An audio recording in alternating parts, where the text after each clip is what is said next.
Donc bonjour Gaëlle. Alors d'où viens-tu et pourquoi as-tu choisi l'ISG? Alors moi j'ai grandi sous le soleil en Guadeloupe jusqu'à mes 18 ans. Et puis une fois que j'ai eu mon bac, je suis retournée ici pour faire mes études. J'ai donc fait une licence de droit à la Sorbonne et j'ai voulu changer pour pouvoir compléter mon parcours. J'avais fait une formation juridique et je me suis dit que ce serait quand même pas mal d'avoir un complément avec des matières plus généralistes et puis de toucher un petit peu à tout. Et j'ai voulu intégrer l'ISG principalement parce que le cursus qui était proposé me permettait de partir à l'étranger pendant 1 an et demi. Et j'avais vraiment envie de justement pouvoir voir le monde du travail à l'étranger et puis avoir d'autres expériences hors de Paris. Que fais-tu à l'ISG aujourd'hui?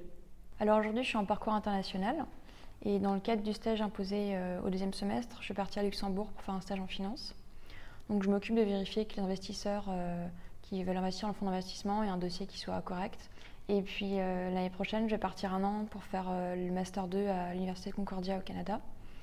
Donc voilà, j'ai hâte. Et du coup, que comptes-tu faire après ton diplôme?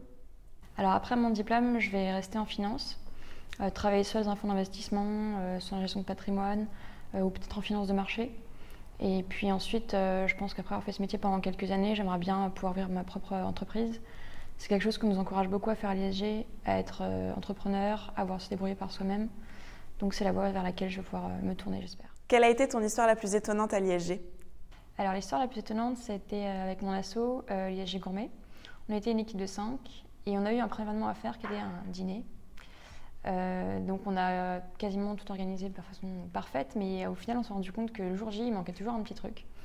Et sous le coup du stress, on a voulu servir les plats principaux avant les entrées. Heureusement, on avait des copains qui étaient là pour nous aider et puis ils nous ont aidés à remplir les assiettes et puis à repartir. Et au final, personne n'a rien vu, donc on était plutôt contents. C'était une belle réussite pour nous et vraiment de plaisir. Un dernier mot? Oui, alors j'encourage tous les étudiants qui veulent venir ici à pousser les portes de l'inconnu, à s'inscrire dans les assos pour découvrir ce qu'ils veulent faire. Ce n'est pas des choix que vous allez faire aujourd'hui qui vont déterminer forcément ce que vous voulez faire plus tard. Que vous avez fait un parcours scientifique, littéraire ou économique, c'est pas important. Quand on intègre l'ISG, on ne sait jamais ce qui va vraiment nous arriver, on a plein de surprises.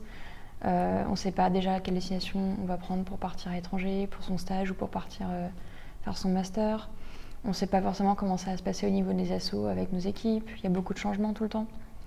Mais ce que je retiens, c'est qu'aujourd'hui, la vraie force, c'est qu'on est quand même une grande famille et qu'une fois qu'on a intégré l'ISG, on y revient. Et puis on garde toujours un très bon contact, je pense, avec les copains qu'on s'est fait, puis avec même le personnel et puis nos professeurs.